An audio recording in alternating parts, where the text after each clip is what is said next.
Hey, Alex Vicario here with Bloodline Sports. Welcome to the Den, episode 4. It's been a little bit since we've gotten together. Nick's already into it. Nick, what are you laughing about, buddy? Just having a good time. We're in the den.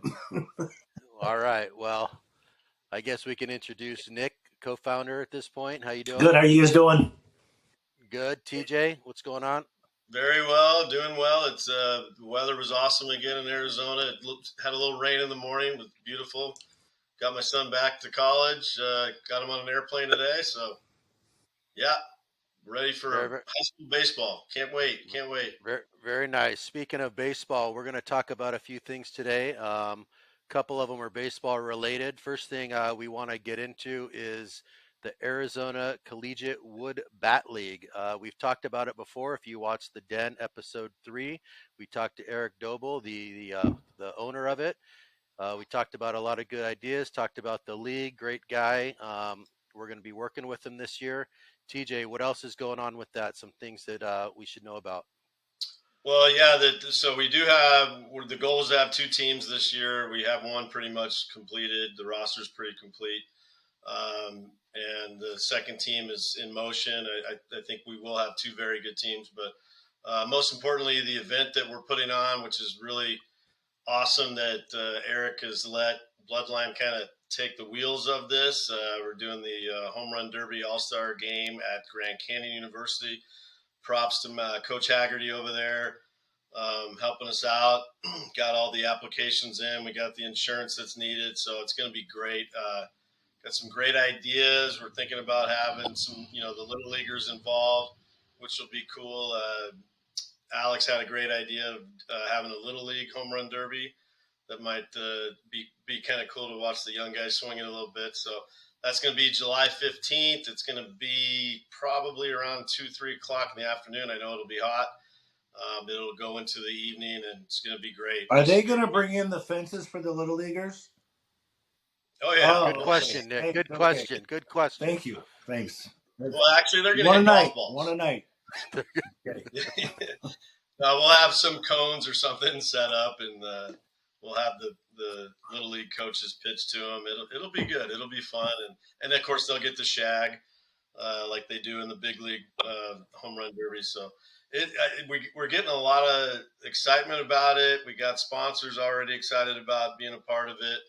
We'll have gear there. We'll have all-star shirts and hats that, of course, the players are going to want, the parents are going to want, and it's going to be awesome. It's just going to be something that we can build on and move forward for the next couple of years with the league. And really, we're already on a map, as you guys know. I mean, Southern California, you guys know that where you are, and in Arizona, we're one of the 5 or 6 real baseball meccas. But just real quick, I was thinking about this. When they do the rankings and the collegiate rankings recently, do people play west of the Mississippi? Because baseball? Every high-ranked college kid is like in the southeast part of the country. It's unbelievable to me. Yeah. But anyway, so that's what we're going to do. We're going to put Arizona back on the map. We'll put Southern California back on the map. But it'll be a fun time. Speaking of little league home runs, Nick, when you were in T-ball, how many did you hit out of the yard? The rumor has it was over 70. Really? It was. One season. I'm sorry? One season. One season. Yeah, 73. That's pretty good. So was there any talk of you playing up or no? No. No? Nope. Okay. All right. So, I don't know if I got 73 at bat in T-ball. I'm sorry? Were you on a real elite travel T-ball No, team? I was on the Dodgers. That was it. He hit first. He hit first, fifth, and ninth. 78. I think I was hitting 1,000 all season. So. You didn't even make the back. Remember when we were growing up, the back of Sports Illustrated, faces in the crowd or something? Mm-hmm. Your slugging must have been off the charts. It was off too, the charts. But anyway. Exactly. Speaking of the Wood Bat League and bringing in sponsors and all that, something we're really excited about is working with Acid Rainwater. We met the owner, great guy. Nick and TJ can tell us a little about that. Nick, how did you meet him? Jason Paulus out of Orange County. So met through Steve Turan, and Eric Campos. They have a company by the name of Lit Up Beverages, which is going to be launching here pretty soon. But they introduced us to Jason. I guess about 2 months ago, guys, right? Yeah, I think Yep. so. Yeah. So they're right here out of Orange County. It's a great water packed with B12, great for focus, hydration, you name it. So really enjoy it. Yeah, it's cool. I talked to Jason today. He was down in Mexico with his fiance and 7 other couples, but talked to the little shop a little bit. And yeah, he's excited to partner up with us. And I mean, my son was back for the weekend and he had some for the first time. He loved it. You know, he's working out every day, so he'd have one afterwards. It's a B12 infused water. What's it say on the side there, TJ? On the side, B12 injected electrolyte water. There you go. On the side. Yep. What other side do you want? It's got the guy in the mask. No, that's it. Yeah. No, it's really I've had them too, and it's all natural. There's no sugar in it. There's no plastic bottle, which is a big thing. If you guys don't know about the importance of that, but yeah, we're excited. He's going to be part of the event as well. He'll bring his stuff out. He's trying to. It's a startup deal, and he's gotten a lot of buzz for sure. He had a good. He was out here a couple weeks ago. We were going to try to hook up, and it just didn't happen. But he had a great trip, and he's going to start getting it here, which is good for Arizona because you guys in Southern California can get it for a little bit less money than we can because we got to pay for the shipping, and water weighs a lot of money. So right now he's working on opening up a plant in Ohio, and he has one somewhere around Pennsylvania, Jersey, and then he's got the one, where was that one? Like Lake Arrowhead or? I'm not sure. Where was sure. Somewhere up by you guys, yeah. But yeah, we're excited for that. It's good stuff. It's really the main part is it's the focus and the recovery plan. And you can't get too much B12 because your body eliminates it naturally, right? So correct, and the electrolytes too. So very excited. Excellent, awesome. So we got the Collegiate Wood Bat League, got exciting things happening there. We got our deal with Acid Rainwater, going to get involved and working with them. So let's talk a little bit about a little less business, and let's get your impressions on the Super Bowl since that's pretty fresh. What do you guys think? Good, bad? I was having fun with it. It was entertaining. It was entertaining, definitely. Yeah. I think it was, honestly, for me, it was one of the most least hyped Super Bowls in a long time. And it actually ended up being one of the best Super Bowls I watched up until about a 30 plus left. So right. I couldn't believe it was the first time I read so many quotes where people said they asked who they wanted and they said, "Can both teams lose?" And I was like, okay. I think if you're not have a Philly affiliation or Kansas City, I think because Kansas City's been so popular, I think they're kind of hated. It's going to happen even more now. It's kind of the dynasty going. Yeah, you get hated. The New England Patriot effect, the Yankee effect. But yeah, I wasn't a fan of either team. I thought the Eagles were going to do it. I thought they were hotter, especially on a gimpy Mahomes. But yeah, it was a good game. I just wish it could have ended differently as far as no matter who won. Yeah, and there's always that knee jerk reaction right away. The call near the end of the game. But I remember when the game started. By the way, starting the game, how great was that anthem? No, that was fantastic.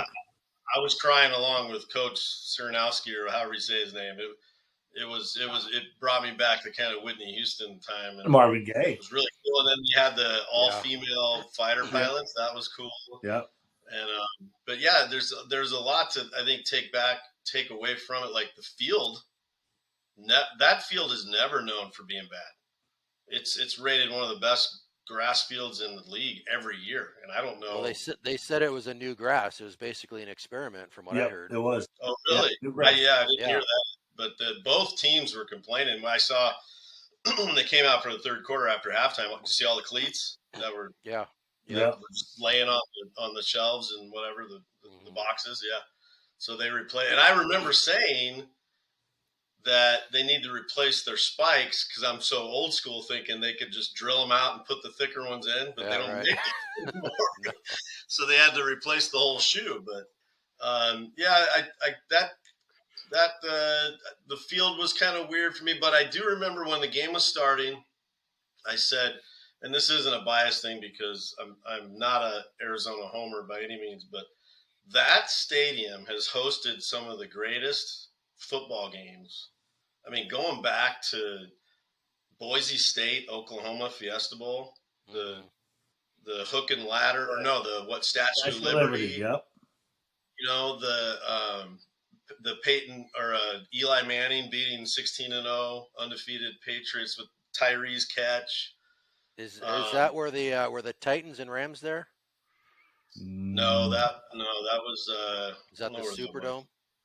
Yeah, we had that stadium's had 3 now. I think they've had, of course, some great Fiesta Bowls. The Clemson Ohio State game was good. Came down to the wire. They pick off in the end zone to end the game. I didn't have any interest in that game at all, right? But no, they really, for some reason, that stadium just has a knack for doing some real. I mean, it was a great game, and like we talked about this before we started recording on the officiating. Is it a foul? Yes. You know, it's something that I saw Colin Cowherd bring up today, and I thought when you start thinking about how people are great, the great ones, and I remember one of the guys that used to work for me played in the NFL, and he got when he got drafted, all the rookies go into the rookie meetings, right? And he said, I'll never forget this. The first thing they said, he goes, "You're now a professional. You're earning a paycheck. And you know what professionals do? They do the little things. They never forget the little things." So then I'm watching Cowherd today talk about Belichick, right? Because now you're going to have the Andy Reid Belichick comparisons of who's better. Belichick never let his defensive backs or defensive players wear dark colored gloves when they were facing a white jersey. Because if they're wearing white gloves, it blends in. And clearly the Eagle guy had they were either dark green or black gloves. So it's just going to stand out on, and and even the Eagle guy admitted it's a foul, but like we talked about, it wasn't consistent with the way the game was called, right? Because I was thinking, man, this is refreshing that there's not a lot of penalties. There were a couple calls that could have been made. Didn't think it really affected the game. And it's unfortunate that that's what now we wake up in the morning or we go to bed going, we blame the official because we were all so excited. We wanted overtime. Yeah. But I started to think kind of near the end of the game, like, is how much effect does the time control have? We always talk about what's the best defense against like a team with like with Patrick Mahomes and the Chiefs, right? Is to keep them on the sideline. Well, how much effect? Sorry, real quick. You know what skewed that whole time of possession was the fumble touchdown. Because the Chiefs get 7 points and the Eagles get the ball right back. So that's and the punt return. The punt return was a short possession. But how much effect does that have on the defense? Because obviously you're saying, well, the offense can't get into rhythm. They're sitting on the sidelines. They're cold. Well, the defense on the other side is doing the same thing. Right. It's the same thing when they say the defense is tired because they've been out there all day. Well, so is the offensive line and everyone else. So. Right. I thought the Eagles were going to run better. They didn't have a sack. They led the sense, but overall, it was an entertaining game. But obviously, the sports fans. Alex, what do you have in your hand there, buddy? I got something more important than the Super Bowl. What do you have in your hand, Alex? What is that? I'm glad you asked, Nick. I got a new book. Okay, The Stage for Elite Hitters, written by our friend there, TJ Wilcoxon. Oh, yes. Yeah, so it's all about hitting. It's all about the mental approach and how you could become better, how you can track your bats. I'll let TJ talk a little more about it. First question I have for you, TJ, is what was your inspiration? What made you think we needed this book? I got to tell you, I probably started writing this book when my son was in 8th grade, and